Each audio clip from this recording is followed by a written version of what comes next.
Cartoons Cart. कानी बहू।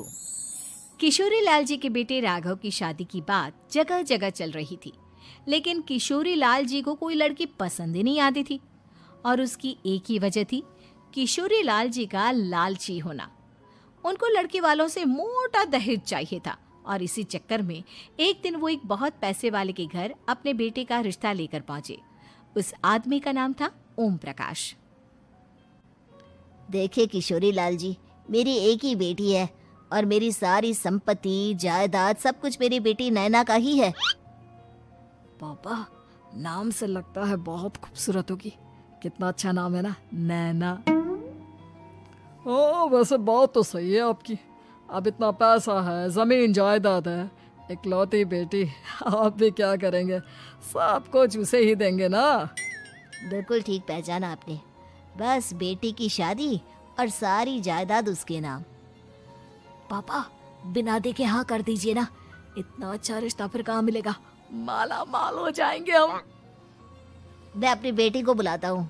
अरे नहीं नहीं नहीं नहीं, आपकी बेटी का नाम नैना है, सुनकर ही लगता है बहुत सुंदर होगी। रहने दीजिए अंकल, मैं तो आपकी बेटी के नाम से ही इतना खुश हो गया हूँ कि उसे बिना देखे शादी करने को तैयार हूँ। अब तो मैं उसका चेहरा सीधे शादी के बाद ही देखूंगा। और इस तरह राघव नैना का चेहरा नहीं देखता और उससे शादी कर लेता है। शादी के बाद अपनी सुहाग रात पर जब राघव नैना का घूंघट उठाकर देखता है तो नैना की आंखें बंद थी। कितने खूबसूरत हो तुम नैना, जरा अपनी आंखें खोलकर मेरी तरफ देखो तो सही। नहीं, मुझे शर्म आती है।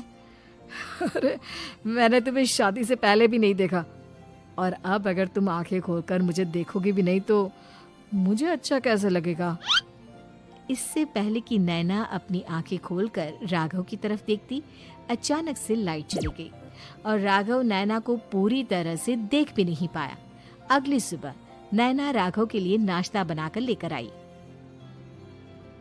अरे ये क्या, आधा पराठा सेका हुआ है और आधा बिल्कुल कच्चा। ये तुमने क्या किया नैना?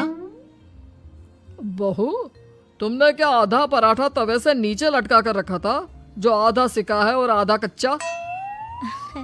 मुझे जितना दिखेगा उतना ही तो सीखूंगी ना पापा जी। जहाँ जहाँ मुझे नजर आ रहा था वहाँ मैंने सीख लिया, जहाँ जहाँ नहीं दिखा वहाँ कच्चा रह गया होगा। इसका क्या मतलब है? ये कैसा मजाक कर रही है तुम? अरे बहू, तुमने इतना लंबा घूंघट क्यों लगाया हुआ है?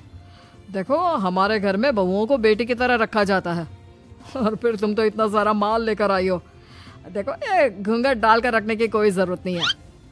हाँ नैना, पापा जी ठीक कह रहा है, तुम तो आराम से रहो, अपना ही घर समझो। नैना अचानक से अपना घूंघट उठा लेती है। अरे ये क्या पापा, नैना की तो एक आंख फूटी हुई है। नाम से नैना, लेकिन ये तो कानी बहू निकली। मेरे साथ धोखा हुआ है, धोखा। बिना दिखाए अपनी कानी लड़की मेरे संग ब्याह दी। मुझे कानी बीवी नहीं चाहिए। मुझे अभी ओम प्रकाश जी से बात करनी पड़ेगी। आखिर उन्होंने मेरे साथ ऐसा किया क्यों? अरे, आप लोगों ने ही तो पापा से कहा था कि आप लोग शादी से पहले मुझे देखना नहीं चाहते। अब मेरे पापा पर क्यों इल्जाम लगा रहे हैं? अरे लेकिन उन्हें बताना तो चाहिए था ना कि तुम कानी हो, एक आंख से तुम्हें दिखाई नहीं देता। किशोरी लाल और राघव नाराज होकर ओम प्रकाश को अपने घर बुलाते हैं। पापा जी, ये आपने क्या किया? शादी से पहले बताया क्यों नहीं कि नैना की आंखों में परेशानी है? अरे आप ही ने तो लड़की देखने से मना कर दिया था। और लेकिन आप बता तो सकते थे। आपको तो हमारी बेटी की प्रॉपर्टी चाहिए थी, वो भी पूरी की पूरी। अब क्या हुआ अगर उसे आधा दिखाई देता है? प्रॉपर्टी तो आपको पूरी मिल गई ना। अरे ये क्या बात हुई? मेरी शादी प्रॉपर्टी से नहीं, आपकी बेटी से हुई है। अब ये तो पहले सोचना चाहिए था, तब तो मेरी प्रॉपर्टी देखकर तुम्हारी जुबान लप लपा रही थी। लेकिन मैं कानी लड़की को अपनी बीवी बनाकर नहीं रख सकता। पापा, कुछ करिए ना आप। हाँ, करता हूँ। देखिए ओम प्रकाश जी, आप हमारे साथ ऐसा नहीं कर सकते।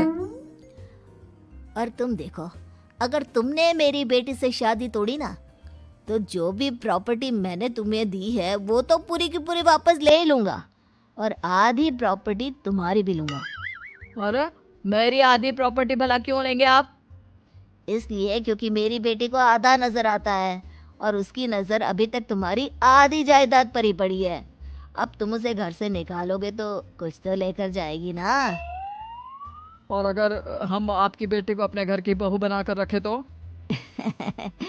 तो तुम्हारी पूरी प्रॉपर्टी तुम्हारी ही रहेगी, और जो मैंने तुम्हें दिया है ना, उसमें से बस मैं आधा लेकर जाऊंगा। अरे लेकिन अब आप अपनी दी हुई प्रॉपर्टी में से आधी वापस क्यों लेकर जाएंगे? अगर मैं आपकी बेटी को अपनी पत्नी बनाकर रखने को तैयार हूं तो? इसलिए ताकि भविष्य में अगर तुम मेरी बेटी को धोखा दो तो उसके पास कुछ तो रहे जो पति का हो।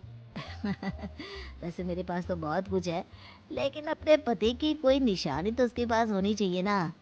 अब अगर तुमने मेरी बेटी को कहानी कहा तो तुम्हें प्रॉपर्टी भी कहानी ही मिलेगी, पूरी नहीं। जमाए राजा। किशोरी लाल और राघव समझ चुके थे कि वो बुरी तरह फंस चुके हैं और अब उनके पास वहां से निकलने का कोई चारा नहीं है। अब समझ में आया ना, लालच बुरी बला होती है। एक तो तुम्हें प्रॉपर्टी मिली, ऊपर से बीवी मिली, उसमें तुम्हें नखरे भी दिखाने हैं। आए बड़े, चुपचाप बैठो तुम। कुछ दिनों के बाद नैना राघव की कार लेकर बाजार घूमने निकलती है और जब कार लेकर वापस आती है, ये क्या? एक तरफ से मेरी गाड़ी पूरी खराब हो चुकी है। लगता है तुमने मेरी गाड़ी को किसी दूसरी गाड़ी के साथ एक्सीडेंट किया है। अरे कितना बड़ा नुकसान कर दिया तुमने बहू। वो क्या है ना पापा जी, मुझे एक आंख से दिखाई नहीं दे रहा था, सामने से गाड़ी आ रही थी। मुझे तो सिर्फ आधा ही दिखाई दिया और वो गाड़ी मेरी कार से रगड़ती हुई निकल गई। अब मैं क्या करूं बताओ? आप इसे ठीक कराने के पैसे कौन देगा? तुम्हारे पापा? तुमने मुझसे इस तरह से बात की? आगे रुको। नैना राघव की शिकायत ओम प्रकाश को कर देती है। देखो राघव, अब जो मेरी आधी प्रॉपर्टी तुम्हारे पास थी ना, उसमें से आधी और मैं लेकर जाऊंगा, क्योंकि तुमने मेरी बेटी को डांटा। अरे नहीं नहीं पापा जी, गलती हो गई, माफ कर दो। गलती की तो कोई गुंजाइश ही नहीं। अगली बार मेरी बेटी को डांटा तो बची हुई आधी में से आधी और ले जाऊंगा। लालच के चक्कर में हम दोनों ने बहुत बड़ी गलती कर दी बेटा। एक तो तुम्हें कानी बहू मिली और ऊपर से जो माल मिला वो भी काना।